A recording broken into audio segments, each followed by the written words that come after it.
Heart attack में pen होती है, बैठे बैठे पेन होती है। अच्छा, एंजाइना में कब होता है? चलने से पेन होता है, रुकने से पेन ठीक हो जाती है। जब 70, 80, 90 ब्लॉकेज हो, 70, एक आदमी बोलता है मुझे दौड़ने में दिक्कत है, तो कितनी ब्लॉकेज बोलूं? More than 70। एक बोलता है मुझे चलने में दिक्कत है, तो कितनी ब्लॉकेज बोलूं? More than 80। एक बोलता है मुझे नहाने धोने में दर्द है, तो मोर देन 90। और एक बोलता है मुझे बैठे बैठे दर्द है, तो 100%। याद रखिएगा, हार्ट अटैक मतलब है ब्लॉकेज इज इक्वल टू 100%। अच्छा, हार्ट अटैक धीरे धीरे होता है, सडनली हो जाता है? सडनली हो जाता है, सडनली। अभी का अभी हो गया हार्ट अटैक, 5 मिनट पहले मिला, 5 मिनट बाद खत्म हो गया, हार्ट अटैक हो गई। कैसे हो जाता है आपको याद है? अब देखिए एक बार। अच्छा, एक आदमी हार्ट का पेशेंट है, उसकी कितनी ब्लॉकेज है? 80 ब्लॉकेज है। उसको हार्ट अटैक करना, 100 ब्लॉकेज ले जाना, कितने साल बाकी है अभी उसको? 10 साल बाकी है। पता चला 10 मिनट बाद हार्ट अटैक हो गया। एक आदमी तो हार्ट का पेशेंट ही नहीं है, उसकी ब्लॉकेज 60 है, 60% ब्लॉकेज है, वो हार्ट का पेशेंट भी नहीं हो तो दौड़ सकता है। अच्छा, उसको कितने साल लगेगा अभी हार्ट अटैक करने? 60 है, 100 जाना है, 40% बाकी है, 20 इयर्स बाकी है अभी। पता चला 20 मिनट्स बाद हार्ट अटैक हो गई। कैसे हो जाएगा हार्ट अटैक? आपको याद है एक पर्दा आपने बताया था हमने, ब्लॉकेज के ऊपर एक मेम्ब्रेन होता है, वो मेम्ब्रेन बर्स्ट कर जाता है। This is what a heart attack is. देखिए आपको समझ आता है कि नहीं? ये 20% ब्लॉकेज है, दिख रहा है मेम्ब्रेन ब्लॉकेज के ऊपर। ये 40% ब्लॉकेज है, मेम्ब्रेन यहाँ पे है अभी। ये 60%, 70% ब्लॉकेज है, मेम्ब्रेन अभी भी है। और मेम्ब्रेन स्ट्रेच कर रहा है कि नहीं कर रहा है? करते करते एक दिन क्या होगा? मेम्ब्रेन बर्स्ट कर जाएगा, membrane will rupture, membrane will snap, membrane will burst. और जैसे ही मेम्ब्रेन बर्स्ट करेगा क्या होगा? यहां से केमिकल यहाँ आएगी, और यहाँ पे खून जा रहा है, इस खून में क्या होगा? ब्लड केमिकल मिलेगा, और केमिकल मिलते ही ब्लॉकेज हो जाएगी 100%। This is called heart attack. 100% blockage कितने देर में बना? 5 मिनट में। 0 से 80 आने लगा था 40 साल, और 80 से 100 आने में 5 मिनट्स, 2 मिनट्स। अब एक बात बताइए, हार्ट अटैक को रोकना कैसे है? आपका दिमाग क्या बोल सकता है? मैं आपको समझाता हूं, एक एग्जांपल सोच लीजिए। एक नोट का गड्डी है, नोट का गड्डी समझते हैं? नोट के गड्डी में रबर बैंड लगा है, मैं हर दिन उसमें नोट घुसाए जा रहा हूं, और जब रबर बैंड टाइट हो गई तो आपको मैंने पूछा क्या करूं कि रबर बैंड ना फट जाए, तो आप क्या जवाब देंगे हमको? नोट घुसाओ मत। आप ये पूछेंगे सर अभी तक रबर बैंड फट गया क्या? मैं बोला नहीं, अभी तक नहीं फटी है। आप बोलिए एक काम करना, कल से नोट घुसाना मत, देखना फटेगा नहीं। ये काम बात ठीक लग रहा है कि नहीं लग रहा है आपको? घुसाना बंद करो। और मैं एक स्टेप और आगे जाता हूं कि कुछ नोट निकाल लो कि रबर बैंड ढीला हो जाए, अब फटने का क्या चांस है? एकदम नहीं है। एंड यही बात मैं हार्ट के पेशेंट को समझाता हूं। मैं बोलता देखो अभी जहां तक चले गए चले गए, अब आप ब्लॉकेज को बढ़ाओगे तो एक ना एक दिन हार्ट अटैक होगा। कब होगा हम नहीं जानते, पर कभी ना कभी हो सकता है। आज 80 है, मालूम नहीं 90 में पर्दा फट जाए। ये पर्दा कब फटेगा हमको नहीं मालूम है। हर आदमी का पर्दा अलग अलग है, हर आदमी की मेम्ब्रेन अलग अलग स्ट्रेंथ की है। अब कब फटेगा नहीं मालूम, पर एक बात पक्का मालूम है कि आज से नोट घुसाना बंद कर दिया तो फटने के चांस कम हो जाएगा, और कुछ नोट निकालना चालू कर दिया तो। आपको क्या लगता है, लॉजिकल बात हो रही है कि नहीं? वो जो कारण है ब्लॉकेज का उसको हटाओ, और बॉडी में सप्लाई फैट का बंद करो, अब हार्ट अटैक का chance is almost nil, almost nil. और यही बात मैं हार्ट के पेशेंट को समझाता हूं। आपको क्या लगता है, सही हुआ कि नहीं हुआ? कॉमन सेंस की बात यही बोलता है कि नहीं, ब्लॉकेज का कारण को हटाओ और खत्म करो बात। तो ये है हार्ट अटैक रोकने का उपाय। मैंने देखा है बहुत सारे पेशेंट ये करते नहीं है, वो खाना पीना गलत खाते रहते हैं, दवाइयां खाते हैं। कार्डियोलॉजिस्ट को पूछ भी लेते हैं कि डॉक्टर साहब मैं आपसे दवाई ले रहा हूं तो आपके अंडर में हो गया ना? डॉक्टर बोलता है हाँ मेरे अंडर में हो। बोलता है डॉक्टर साहब कभी हार्ट अटैक हो जाए तो आप कहां मिलोगे? मैं अभी ब्लॉकेज बढ़ा रहा हूं, आप सिर्फ हमको बताओ हार्ट अटैक के वक्त आप। अच्छा, कार्डियोलॉजी भी बड़ा खुश रहता है, बोलता है मेरा मोबाइल नंबर रखना, जब भी हार्ट अटैक हो मुझे इन्फॉर्म करना, और मैं आपको बताऊंगा कहां पहुंचना है, और मैं भी वहीं पहुंचूंगा, फिर आपको बचाने की पूरी कोशिश करूंगा। पर हार्ट अटैक के बाद, हार्ट अटैक के पहले करने का कुछ जरूरत। आपको क्या लगता है, सही बात हो रहा है गलत हो रहा है? अरे हार्ट अटैक के पहले ही रोक लो ना कि हार्ट अटैक। पर मैंने देखा आजकल ऐसा ही कुछ हो रहा है। Anyway I don't want that. अच्छा एक बात बताइए, ये जो पेशेंट है जिसका ब्लॉकेज बढ़ रहा है, ये सब जानता भी नहीं है क्या क्यों ब्लॉकेज बढ़ रहा है। कार्डियोलॉजिस्ट के पास जाए तो उसको बता देना चाहिए कि नहीं किस लिए ब्लॉकेज हो रहा है। अच्छा, अगर हार्ट के हॉस्पिटल में आप चले जाएं तो वो लोग भी यही सब बात करेंगे ना आपसे? क्या लगता है, हाँ या ना? वो लोग क्या बात करेंगे? उनके पास दो प्लान है, एक है बाईपास सर्जरी और एक है एंजियोप्लास्टी। अच्छा, इतनी कॉमन सी बात है, ब्लॉकेज का कारण को रोको, वो इसको नहीं बता के बाईपास एंजियोप्लास्टी क्यों बोल रहे हैं? आपको क्या लगता है? आगे पहले कॉमन बात बताओ, फिर तो बाईपास सर्जरी एंजियोप्लास्टी की बात करते हैं। वो लोग चाहते नहीं है ये सब ज्यादा, वो बोलते हैं भाई हमारी बाईपास की काम अच्छी। अच्छा, वो लोग कैसे ले जाते होंगे आपको उस तरफ, मैं आपको समझाना चाहता हूं कैसे ये सिस्टम बन गया कि वो बाईपास एंजियोप्लास्टी की तरफ चले जाते आदमी। मैं आपको समझाता हूं। एक आदमी है, ऑर्डिनरी आदमी है, खाने में खूब चर्बी खाता है, उसको क्या मालूम इससे ब्लॉकेज होता है, सिगरेट उगरेट पी रहा है। एक दिन चलते चलते वो देख रहा है जब मैं स्पीड लेता हूं मेरे को यहाँ पे दर्द हो जाती है, फिर मैं रुक जाता हूं, दर्द ठीक हो जाती है। कितनी ब्लॉकेज है? 80। चलने में स्पीड लेते ही दर्द हो रहा है, जब वो दादर चढ़ता है, सीढ़ियां चढ़ता है, उसको दर्द होता है। तो कितनी ब्लॉकेज हो गई? 80। अच्छा, वो बताएगा क्या किसी को? सोचता है कि अभी तो मैंने फील किया है, अगर घर में जाके बता दूंगा घर वाले परेशान हो जाएंगे। एक तो ऐसे ही वो परेशान है, इतने सारे कॉम्प्लिकेशंस है घर पे, और मैं ये भी बता दूं तो झंझट हो जाएगा। बताता नहीं है। कितने दिन तक नहीं बताता है?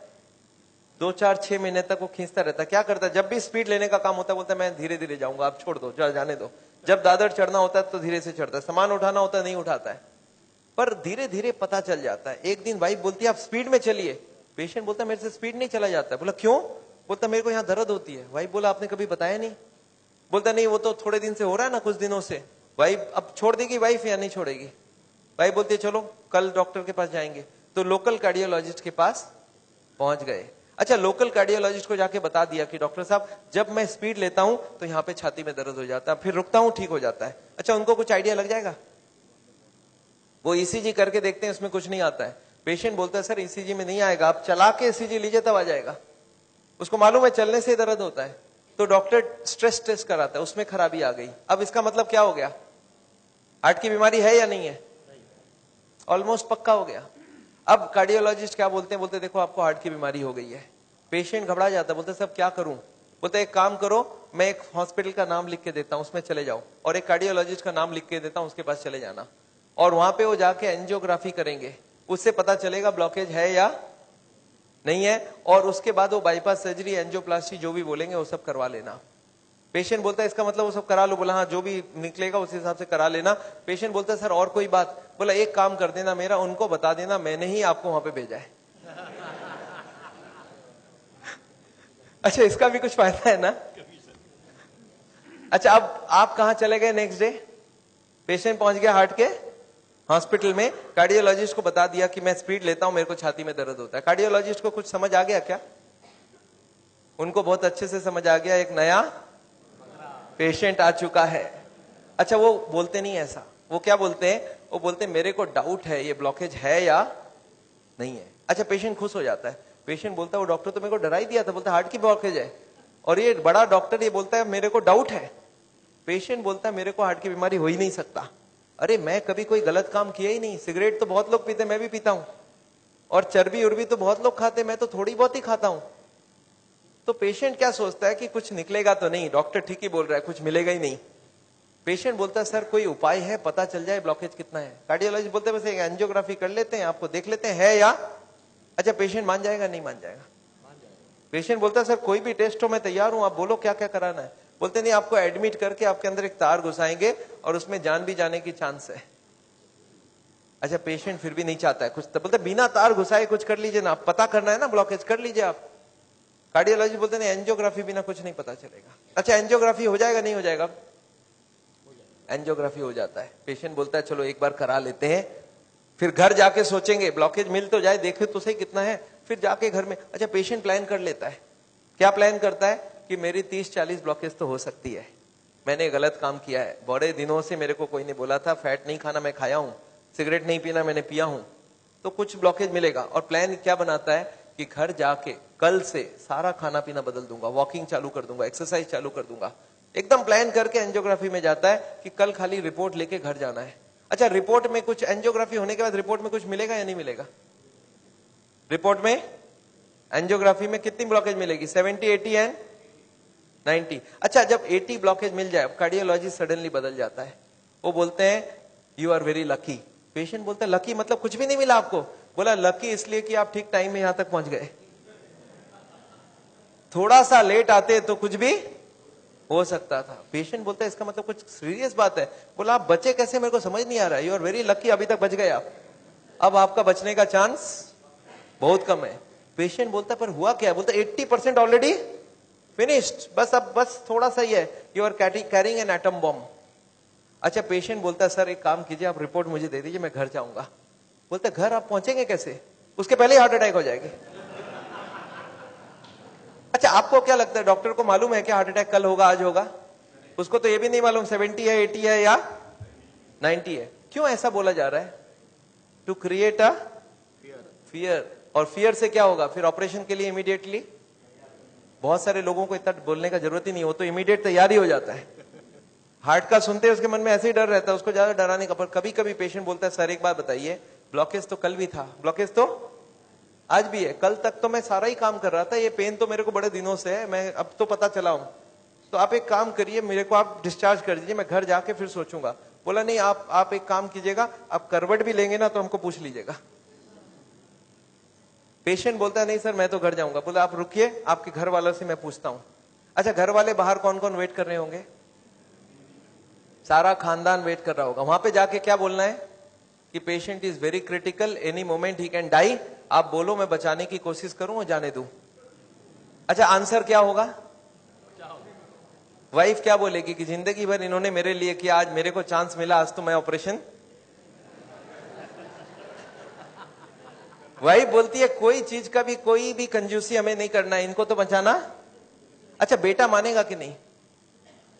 एक बेटा बड़ा समझदार होता है, बोलता है डॉक्टर को, डॉक्टर साहब एक बार बताइए, मैंने सुना है कोलेस्ट्रॉल की वजह से ब्लॉकेज होता है, इनका कोलेस्ट्रॉल हाई है, तो क्या करूं कि कोलेस्ट्रॉल कम हो जाए? खाने पीने में क्या क्या चेंज लाना चाहिए? अच्छा, कार्डियोलॉजिस्ट मान जाएंगे इन सब बात में? वो बोलेंगे you are wasting my time, he is dying and you are talking all this rubbish. अच्छा, तब तक और जितने परिवार वाले बोले नहीं नहीं ऑपरेशन होना ही चाहिए। मेरे एक पेशेंट थे, बोले डॉक्टर साहब मेरे साथ पूरा ऐसे ही हुआ, मैं तो खाली एक बार टेस्ट कराने गया था और उसके बाद वो ऑपरेशन करके ही भेजे मेरे को वापस। मेरे एक और पेशेंट थे, बोले सर मैं फिर भी नहीं कराया, मैं निकल आया। मैं बोला आप निकले कैसे? बोला मैंने बोला मैं तो नहीं कराऊंगा, मुझे घर जाना है। वो बोले नहीं आप घर भी नहीं पहुंचेंगे। मैं बोला मैं लिख के देता हूं, मैं पहुंच जाऊंगा।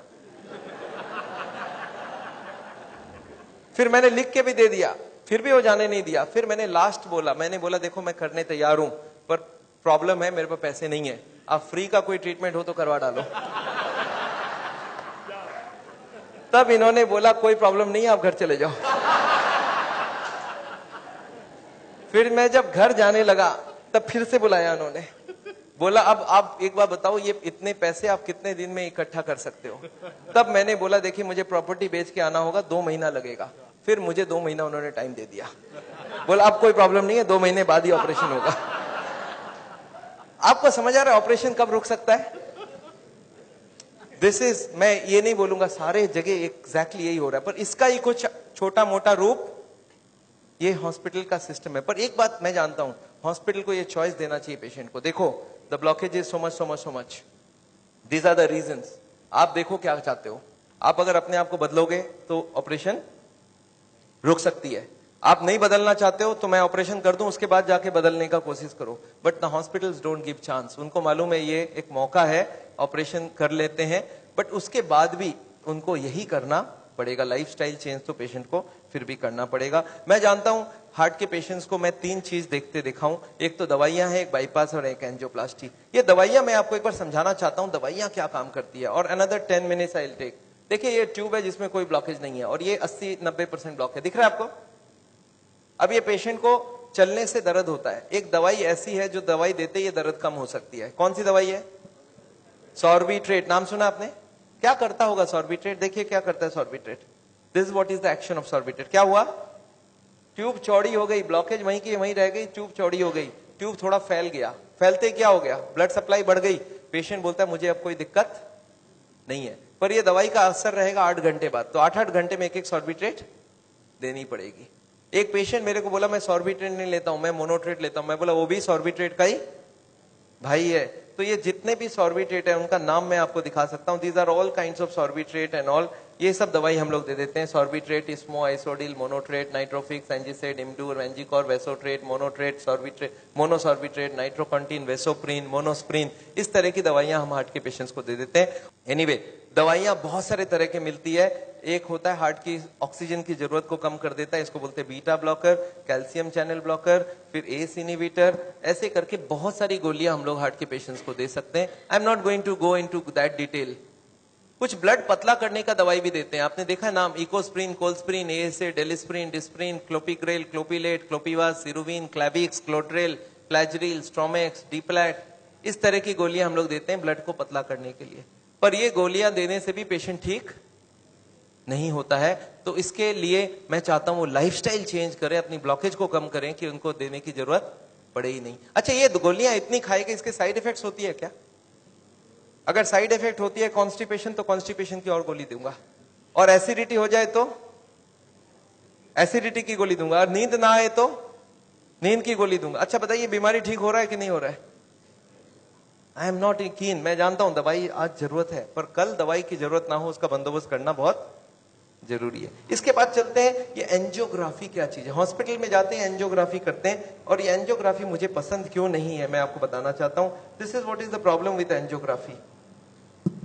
एक तार आपकी पूरे बॉडी को स्क्रैच करके हार्ट तक लेके जाना है। ये तार यहां से जो घुसेगी, 1 meter wire is inserted into the body till it reaches the heart. It is a blind procedure. Blind मतलब क्या? आप घुसा दो, ये अंदर जाती जाएगी, और अगर अटक गई तो वापस खींच के फिर से ट्राई करना होगा। मतलब वो अंदर स्क्रैच करेगा ही करेगा, पूरे बॉडी को स्क्रैच करती है। और लिखवा लेते हैं कि अगर हार्ट अटैक हो गया तो मेरी कोई जिम्मेवारी नहीं है, और ये पूरे बॉडी को ये पंक्चर भी कर सकता है। मैंने ऐसे ऐसे पेशेंट देखे हैं कि एंजियोग्राफी के वक्त ही डेथ हो गई। एंजियोग्राफी में पैर को काटना पड़ा अल्टीमेटली, क्योंकि वो पैर की ट्यूब को डैमेज कर दिया।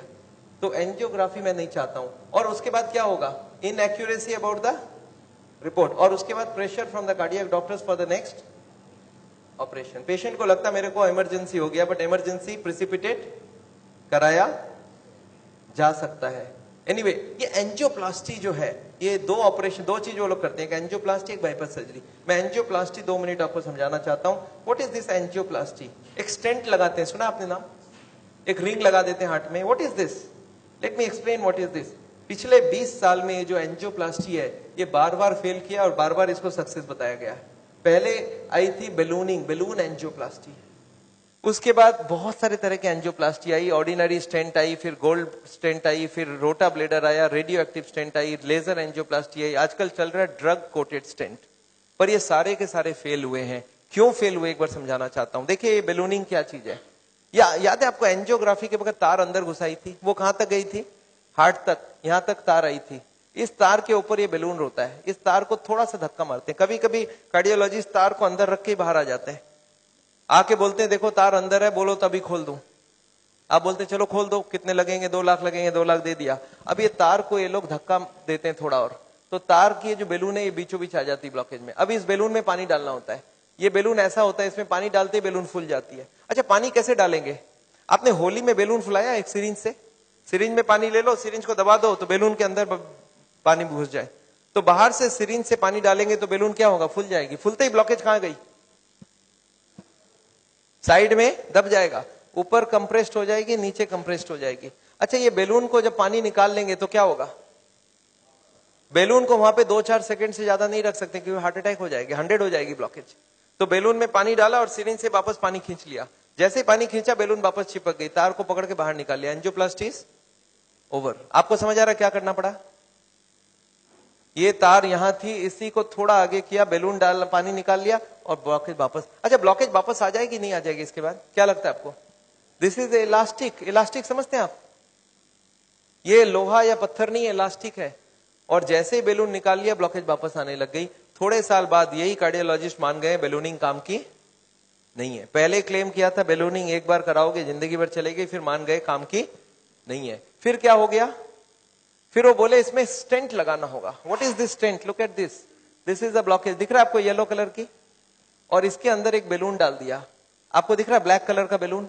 बेलून में पानी डाला तो ब्लॉकेज कहां चलेगी? साइड में आ गई। जब बेलून निकाल लेंगे तो ब्लॉकेज वापस आएगी। तो यहाँ पे एक स्प्रिंग लगा देते हैं। ये स्प्रिंग क्या काम करेगा? ब्लॉकेज को आने से रोक देगा। आपको समझ आ रहा है स्प्रिंग का मतलब क्या है? अगर स्प्रिंग डाला गया, इसका मतलब क्या है? कि ब्लॉकेज वापस आ रही थी। इसका मतलब पहले वाला जो क्लेम था वो गलत था, कि बेलूनिंग करा लो ठीक रहा। इसके बाद ये जो स्टेंट लगी, स्टेंट का एक मेजर प्रॉब्लम है कि इसके अंदर से ब्लड जाएगी। और फॉरेन बॉडी के अंदर ब्लॉकेज बहुत जल्दी होती है। ये देखा गया है स्टेंट में 6 महीना 1 साल में सारे ब्लॉक आ जाती वापस। और ये जब वापस आने लगी तब इन्होंने थोड़े दिन तक तो बोला नहीं नहीं नहीं आती है नहीं आती है। थोड़े दिन बाद इन्होंने बोला कि नहीं ये स्टेंट तो खराब होगी क्योंकि ये ऑर्डिनरी स्टेंट है, इसमें एक मेडिकेटेड स्टेंट देना होगा। वो दवाई में डाल के स्प्रिंग को निकाल लेंगे, अब बहुत बढ़िया हो जाएगा। तो ड्रग की कोटिंग चल जाए। आपने देखा है चांदी के गहने में सोने की कोटिंग चढ़ाते हैं, तो वो स्प्रिंग के ऊपर कोटिंग चढ़ा देते हैं और वो कोटिंग चढ़ा के लगा दिया, पर इसके बाद भी ये फॉरेन बॉडी ही रही, इसमें वही का वही रिजल्ट आया है। अभी लेटेस्ट है कि 66% people with in 1 year will come back with a reblockage. इसके बाद है बाईपास सर्जरी। एक बहुत बड़ी सर्जरी होती है। देखिए बाईपास सर्जरी मैं इसलिए नहीं चाहता हूं, एक बहुत बड़ा सर्जरी है। एक पूरे चेस्ट को काटो और इसको काट के, इसको चाकू से नहीं कटेगा, इसमें आड़ी से कटेगी। आड़ी समझते हैं आप? आपने मार्बल फिटिंग के वक्त एक देखा गोल चक्का लेके घूमते हैं, ऐसा एक लगा के ये पूरा खुलेगी। इसको अंदर से ऐसे जैक करके ऐसे खोलेगा, अंदर में हार्ट को रोक के उसमें ऑपरेशन होगी। और हार्ट को रोकेंगे तो एक मशीन से पूरे बॉडी को ब्लड जाएगा, इसको बोलते हैं हार्ट लंग मशीन। उसमें कुछ ब्लड डाल के उससे चलाना होगा and during this time the operation has to take place. But this operation is very complicated. Luck अच्छा हो तब ठीक है, नहीं तो कुछ ना कुछ कॉम्प्लिकेशन रहती है, बहुत सारे लोगों की जान भी जाती है। पर ऑपरेशन के बाद क्या होगा ये देखिए, ऑपरेशन के बाद क्या होगा। ये ट्यूब जो ब्लॉकेज है वो यहीं रह गई, उसके जगह नई ट्यूब लग गई। तो ये ब्लॉकेज के जगह नई ट्यूब लग गई तो क्या हो गया, बाईपास हो गया। पर ये नई ट्यूब में फिर कभी ब्लॉकेज आएगा कि नहीं, आपको क्या लगता है? ये नई ट्यूब में फिर से ब्लॉकेज आती है। अच्छा अब तो 40 साल बाद ही आएगी ना, पिछले बार कितने साल लगी थी आपको याद है? देखिए एक वाई का जवाब सोच के देखिए, ओरिजिनल ट्यूब में कितने साल में ब्लॉकेज हुई थी? 20 से 40 साल। तो कितनी स्पीड रही? 2 से 4%, 6% पर ईयर। और एंजियोप्लास्टी के बाद अगर 2 साल में वापस रीब्लॉकेज होती है तो कितने साल हो गई? 40% पर ईयर। और बाईपास के बाद अगर 5 साल में रीब्लॉकेज आती है तो 20% पर ईयर। जो ट्यूब ओरिजिनली 2% की ब्लॉकेज कर रही थी वो अब ऑपरेशन के बाद उसकी स्पीड क्यों बढ़ गया? क्योंकि अब वो ओरिजिनल नहीं रहा। हमारी बॉडी को जब तक ओरिजिनल रखो तब तक अच्छी बात है। हमारे प्राइम मिनिस्टर ने भी 2 बाईपास कराई है, एंजियोप्लास्टी 5 स्टेंट लगाई है। पर मैं जानता हूं उसके बाद भी तो फिर से कराना पड़ा। एक बार कर लिया, दूसरी बार कराए, कब तक करा सकता आदमी? और मैं जानता हूं बॉडी में एक बार कॉम्प्लिकेशन कराना, उनके लिए तो चलो बहुत बड़ा टीम लगेगा। हर आदमी के लिए इतनी बड़ी टीम नहीं भी लग सकती है और इतना बड़ा ऑपरेशन नहीं भी कर सकते ठीक से। पर मैं जानता हूं अगर ऑपरेशन बिना ही हमारी काम बन जाए, अगर हम लाइफस्टाइल को ही चेंज करके कर सकते हैं तो हम ऑपरेशन क्यों करवाएं? And this is what is the contention. Nevertheless मैं हार्ट के पेशेंट को एक ही चीज समझाता हूं कि ब्लॉकेज अगर रिवर्स करना है तो उसके लिए थोड़ा आपको एक्यूरेसी करना होगा। What is this accuracy? You understand? This is the accuracy. इस पिक्चर को आपने देखा है, इसमें एक्यूरेसी लिखा है। कितना एक्यूरेसी है इसका मतलब? मैं आपको समझाता हूं। ये एक ड्रम है, ये ड्रम में मैं पानी भरना चाहता हूं और इसमें 15 छेद है। आप बताइए कितनी छेद बंद करने से ड्रम भरेगी? याद है 15 कारण है।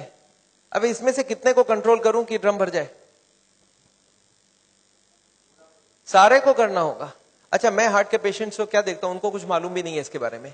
वो क्या बोलते हैं, मेरा कोलेस्ट्रॉल कंट्रोल है, ट्राइग्लिसराइड ज्यादा है, शुगर कंट्रोल है, बीपी ज्यादा है। मैं बोला ऐसे नहीं चलेगा, सारे होल बंद चाहिए मुझे। बोलते मैं थोड़ा थोड़ा करूं तो कैसा चलेगा? मैं बोला थोड़ा थोड़ा से काम नहीं चलेगा। बोलते मेरा बीपी कम किया हूं पर पूरा कम नहीं कर रहा हूं, 120 नहीं ला रहा हूं, 140 ही रखा हूं। मैं बोला नहीं चलेगा, मुझे सारे फैक्टर्स एक साथ कंट्रोल चाहिए। हाँ इसके लिए शुगर, बीपी, कोलेस्ट्रॉल, ट्राइग्लिसराइड आपसे कम नहीं हो रहा, मैं दवाई देके कम कर देता हूं। पर स्मोकिंग आपको पूरा ही बंद करना होगा, खाने में तेल आपको बंद करना होगा, एक्सरसाइज आपको करना पड़ेगा, ओवरवेट कम करना होगा, खाना पीना में फाइबर ज्यादा डालना होगा। अच्छा ये सब संभव है क्या लोगों के लिए? यस, क्या प्रॉब्लम है? ये तो सिंपल सी बात है, इसको क्यों नहीं कर सकते? क्यों नहीं सिगरेट बंद कर सकते? क्यों नहीं मीट बंद कर सकते? क्यों नहीं तेल घी छोड़ के आप अलग तरीके से खाना बना सकते हैं? तो all these if you do there is no problem. Nevertheless मैं जानता हूं, एक और छोटा सा चीज आपको बताना चाहता हूं। अभी एक और नई जो टेक्नोलॉजी आ गई है, आदमी को मैं सोचता था बिना काटे कुछ हो सके। ये हमारी कुकिंग की क्लास है, this is the cooking class. मैं हार्ट के पेशेंट्स को ट्रेनिंग देता हूं।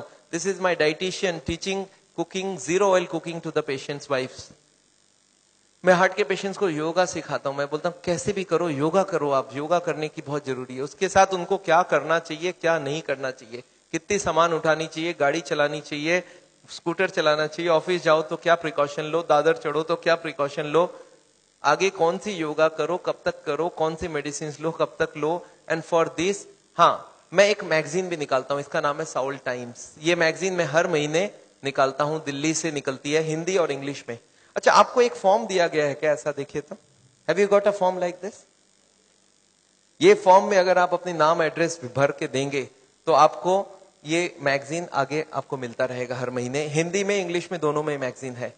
और इसके साथ एक छोटा सा और क्वेश्चन ये रखा है कि यहाँ पे अगर हम लोग ऐसा कोई कैंप करवाएं, so how many people will be interested to join such a camp? 1 दिन का या 2 दिन का ऐसा एक कैंप अगर हम करवाएं तो कोई इंटरेस्टेड हो तो प्लीज फिल इट अप। मेरे को लोग बोलते हैं डॉक्टर साहब इतनी सारी बातें अगर कैसे याद रखूंगा, मैंने बहुत मोटी मोटी किताब लिखी है। आदमी बोलता है सर छोटा सा कुछ दीजिए ना कॉपी, तो मैंने एक ऐसी किताब बनाई है जिसका नाम है पॉकेट गाइड। एक 30 रुपीज की किताब है, कोई 2 घंटा बैठ के पढ़ ले तो जितनी बातें मैंने बताई है सब इसमें लिख के रखा है। So this book I have brought over here. मेरे ख्याल से बाकी बुक्स तो मैं नहीं ला सकता हूं क्योंकि hundreds of books are there, तो मैं ये बुक लाया हूं। कोई को लगता है कि मैं पढ़ना चाहता हूं और कोई को पढ़ाना चाहता हूं, हार्ट के पेशेंट को जरूर पढ़ाइए। 30 रुपीज की गिफ्ट होती है, you can give it to anybody and they will learn things from the book. तो ये बहुत जरूरी है। मैं जानता हूं, मैं ये मैगजीन पिछले 10 साल से रन करता हूं and it is gone all over the world. मैं एक नई टेक्निक आपको इसी वक्त बताना चाहता हूं। There is a new machine which has come which can open the collaterals. देखिए कोलैटरल्स का क्या मतलब है, ये ब्लॉकेज है। बाईपास सर्जरी में क्या करते हैं, एक नई ट्यूब लगा देते हैं। इसमें क्या करते हैं, जो हार्ट की ये ब्रांच है और ये ब्रांच है, इनको जोड़ देते हैं आपस में, and there are so many small tubes, जो इसको जुड़ जाए तो ब्लड यहां से आने लगे। ये जो छोटे छोटे ट्यूब है, ये मैंने बोला था स्पोर्ट्समैन चालू करके रखते हैं, और स्पोर्ट्समैन चालू कर दिया तो क्या हो गया, उसके पास 2 सप्लाई हो गई, एक तो ये ओरिजिनल है और एक साइड वाली भी है। इसको बोलते हैं कोलैटरल। बैंक में आपने लोन लेते हुए देखा है कभी? कोलैटरल्स बोलते हैं। कोलैटरल मतलब क्या, कि ये फेल हो जाए तो दूसरा कोई होना चाहिए। तो ये कोलैटरल्स भगवान ने हमें देके रखा है। ओरिजिनल तो था ही था, एक कोलैटरल भी देके रखा, कभी ये फेल हो जाए तो ये चालू करना। अच्छा, ये अगर चालू हो जाए बिना ऑपरेशन के तो इससे अच्छा कुछ नहीं हो सकता। And this is a new machine, new technology which has कम। देखिए हमारे मेडिकल साइंस की टेक्नोलॉजी बिना कांटे वाली टेक्नोलॉजी है। ये देखिए ये ट्यूब्स है जिसमें कोई कोलैटरल्स चालू नहीं है, और ये है ट्यूब्स के सारे कोलैटरल्स चालू हो गए। आपको समझ आ रहा है डिफरेंस दोनों के अंदर? ये जो छोटे छोटे कोलैटरल्स है ये हमारे सबके पास है, और एक मशीन से इसको या तो स्पोर्ट्स करके चालू कर सकते हैं या तो एक मशीन से चालू कर सकते हैं। ये मशीन क्या करती है सोचिए, ये जैकेट्स लगा दिया हमने कफ में, थाई में, बटक्स में, और सारे को एक साथ स्क्वीज कर दूं तो क्या होगा, इसकी ब्लड कहां जाएगी, बॉडी में ही रहेगी, पर कहां जाएगी, ये हार्ट के तरफ जाके हार्ट की ट्यूब्स को धक्का देके प्रेशर देके इसको खोलेगी। ये प्रेशर 1-1 घंटे तक, 1-1 मिनट, इसको हार्ट के संग सिंक्रोनाइज करके दिया जाता है। सिंक्रोनाइज मतलब हार्ट जब पंप करे तो मशीन पंप नहीं करता है, जब हार्ट पंप करके रिलैक्स करने लगे, जब पूरी ब्लड वापस आती है तो वो स्क्वीज करके सारे ब्लड को एक साथ भेजा जाता है। And this goes on, ECG feed होती है कंप्यूटर को, and this machine we have seen now without bypass surgery. आदमी बोलता है मुझे इमीडिएट रिजल्ट चाहिए, तो without bypass this can work very well. तो इसको हम लोग बोलते हैं नेचुरल बाईपास। नेचुरल बाईपास समझ रहे हैं, भगवान ने ऑलरेडी नेचुरल बाईपास हमें दे के रखी है, स्पोर्ट्समैन चालू करके रखा है। तो आप हार्ट के पेशेंट हो, आप चालू करो, आपके पास कोलैटरल आ गई तो ओरिजिनल नहीं भी होगा तो भी काम चल जाएगी। और एक मैं जैसे ही, हाँ एक और ट्रीटमेंट आई है जिसको हम लोग बोलते हैं बायोकेमिकल क्लीनिंग। ये अभी बहुत अच्छी रिजल्ट आ सकती है। कुछ केमिकल अंदर डाल के ब्लड में उसको अंदर से गला लिया जाए। जैसे किचन में आपने सुना नाली जाम हो जाए तो क्या करते हैं हम लोग, कुछ केमिकल डालते हैं अंदर से, तो ये केमिकल की भी ट्रीटमेंट आजकल चल रही है। बट अभी भी इसका रिजल्ट्स हर आदमी में सेम नहीं आता है, but results are still there. बहुत सारे ऐसे पेशेंट है जो 30-40% तक ब्लॉकेज इससे कम हो सकती है। नेवरदिलेस मैं समझता हूं मैंने बहुत सारा लेक्चर आपको दे दिया है। कोई ने मेरे को बोला था एक बार कि डॉक्टर साहब कभी भी किसी को आधे घंटे से ज्यादा लेक्चर मत दिया कीजिए। मैंने बोला क्यों? बोला आपने स्कूल, उसके बाद दिमाग काम नहीं करता है। मैंने बोला क्यों ऐसा बोल रहे हैं? बोलता आपने स्कूल कॉलेज में देखा है कभी भी पीरियड्स 40 मिनट से ज्यादा नहीं रखते हैं, उसमें 5 मिनट आने जाने का वेस्टेज गिन लो, आधे घंटे ही चलेगा दिमाग। मैं बोला पर मैंने देखा आप टीवी देखते हो तो 2-3 घंटा देखते हो एक साथ। बोलते नहीं वो इंटरेस्टिंग हो तो देखते हैं। तो मैं जानता हूं आप हमारे साथ बैठे हैं 2 घंटे के लिए और आपको जरूर इंटरेस्टिंग लगा होगा। मैं फिर से धन्यवाद देना चाहता हूं ये हॉल को अरेंज जिन लोग ने किया उनको, श्री माफत लाल जी को जिन्होंने आपके लिए ये लेक्चर कराया है। और अगर आपको लेक्चर अच्छा लगा तो उनके लिए फिर से एक बार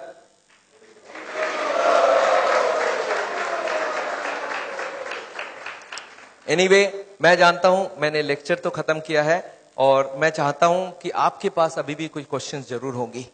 मैं कैंप भी करता हूं और मेरी बंबई में जुहू में एक क्लिनिक भी है जहां पे हर वक्त डॉक्टर है और ये मशीनें वगैरह भी है। तो आपको अगर कभी कोई जरूरत पड़े तो आप हमारी किताबें जरूर पढ़िएगा और ये छोटी वाली किताब भी पढ़िएगा। अगर आपके पास कोई क्वेश्चंस हो, क्वेश्चंस के लिए माइक है हमारे पास। So if you have questions I would want you to ask the questions and I would like to answer the questions. You don't cover the effect of the alcohol. Yes, very important thing. Alcohol. मैं आपको बता दूं alcohol heart के लिए कभी अच्छी नहीं है। We don't recommend alcohol for the heart patient. क्यों? अल्कोहल में ग्लिसरॉल होती है और ग्लिसरॉल से ट्राईग्लिसराइड का रिश्ता होता है। ट्राईग्लिसराइड ग्लिसरॉल होता है उसमें भी। तो अल्कोहल में एल्डिहाइड ग्रुप है और ग्लिसरॉल में एल्डिहाइड ग्रुप है और ये दोनों एक दूसरे से एक्सचेंज हो जाती है। जब भी कोई अल्कोहल ले तो उसका ट्राईग्लिसराइड 40-50 तक बढ़ जाती है। तो अल्कोहल कभी हार्ट के लिए अच्छा है ही नहीं। पर अल्कोहल से एक अच्छाई होती है हार्ट में, वो है HDL बढ़ जाती है। तो हार्ट के पेशेंट्स क्या चाहते हैं मालूम है? बोले HDL की बात करो, ट्राईग्लिसराइड की बात ना करो। अरे मैं कैसे बात ना करूं? एक चीज अच्छा एक खराब है ना, तो मैं दोनों को ही बात करूंगा ना। अच्छा, अल्कोहल में एक ही खराबी है और भी खराबी है। मैं आपको गिनाता हूं अल्कोहल की खराबी। एक तो अल्कोहल से स्टोमक खराब हो जाता है, गैस्ट्राइटिस हो जाता है, लीवर खराब होता है, इसको बोलते हैं सिरोसिस ऑफ द लीवर। सुना आपने नाम? अच्छा, अल्कोहल से नर्वस सिस्टम खराब होती है। आपने सुना है अल्कोहल पी के एक्सीडेंट करके लोगों को मार डाला लोगों ने? सुना है सर? तो अल्कोहल से पैसे भी खराब होते हैं, आपको मालूम है क्या? अच्छा, अल्कोहल से एडिक्शन होता है, ये बात मालूम है आपको? एडिक्शन मतलब क्या है? जिसको अल्कोहल पीने की आदत पड़ जाए वो मारपीट करके भी अल्कोहल पिएगा, हर दिन पिएगा।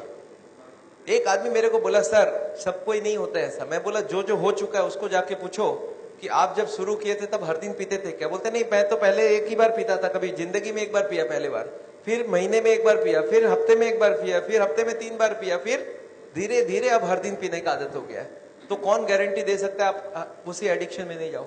अल्कोहल में परिवार को बड़ा टेंशन रहता है, वाइफ सबसे ज्यादा दुखी होती है। जब हस्बैंड शराब पीता है तो वाइफ सबसे ज्यादा दुखी होती है। अच्छा, बच्चे तो अच्छा चीज सीखते हैं आपसे, बच्चे भी बहुत दुखी होते हैं कि पापा को सिगरेट पीने देते। दो ही होता है, बच्चा दो ही काम करता है, या तो पापा की तरह पीना चालू करता है या तो पापा को जिंदगी भर नफरत करता है, क्योंकि उसको अल्कोहल या तो पसंद हो जाएगा तो वो पीना चालू कर देगा, वो भी बिगड़ेगा। अच्छा, मेरे को कभी कभी लोग बोलते हैं सर पर मैंने देखा है कार्डियोलॉजिस्ट बोलते हैं थोड़ा बहुत पिया करो। मैंने बोला अच्छा एक काम करना, उस कार्डियोलॉजिस्ट को जाके पूछना कि सर ये अच्छी चीज है क्या? बोला हाँ अच्छी चीज है तब ना हमको बता रहा है। मैं बोला उसको पूछना कि अपने बेटे को और अपनी बीवी को पिलाना चालू किया क्या हर दिन? बोलता नहीं, मेरा बेटा पिएगा तो निकाल दूंगा घर से। अच्छा, अपने बेटे को घर से निकाल दोगे पीने से और हमको आप बोल रहे हो पियो? आपको क्या लगता है लॉजिक बहुत अच्छी है कि खराब है? कोई भी कार्डियोलॉजिस्ट को यहाँ हाथ लगा के बोलने बोलिए कि हाँ ये अल्कोहल बहुत अच्छी चीज है, मैं अपने बच्चों को पिलाऊंगा, अपनी वाइफ को पिलाऊंगा, तब तो मैं मान जाऊं। कोई कार्डियोलॉजिस्ट तैयार नहीं है। पर पेशेंट्स के लिए घूस देना समझते हैं? घूस देना, ब्राइब करना समझते हैं? ब्राइब होने से बहुत काम हो जाता है। तो पेशेंट को ब्राइब देकर रखते हैं कि पेशेंट बोलेगा डॉक्टर मेरा बहुत बढ़िया है, सारा चीज अलाउ कर देता है। But very bad, alcohol is never good for the heart. या any more questions? Garlic. Garlic, मैंने एक क्वेश्चन यहाँ पे लिख के रखा है, कैन आई टेक? कुछ फ्रीक्वेंटली आस्क्ड क्वेश्चंस लिखा, कैन आई टेक गार्लिक?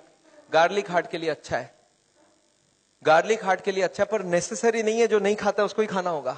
ऐसे हजारों फूड है जो हार्ट के लिए अच्छा है, तो you can take any of this food.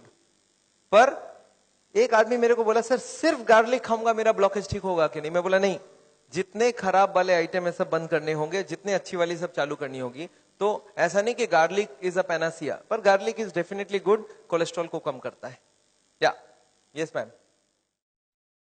सीटी एंजियोग्राफी बंबई में बहुत सारे जगह, मेरे ख्याल से कम 20 मशीनें लग गई है। हम जहां करवाते वो चित्रा करके है दादर में, they charge 6000 rupees.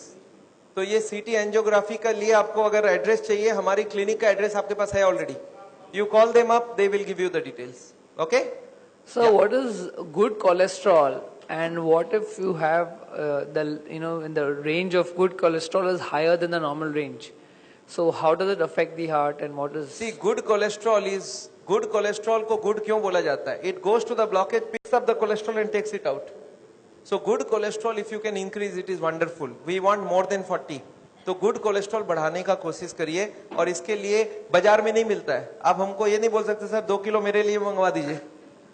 Good cholesterol आपकी बॉडी बनाएगी अगर आप खाना पीना ठीक रखेंगे। So तो is good cholesterol anyways related to fat also? I mean, it is coming from fat plus protein. Hare Krishna, Prabhuji. This is Dr. Anuj here. I have done lot of your patients. I have done echoes of those patients at Chitra Scan. Okay. And let me tell you, I'm a cardiologist and I really loved your lecture. It's Thank you, an sir. amazing talk that you gave. And I pray that we do something together with all the malpractice. I'm very much aware of what is going on. And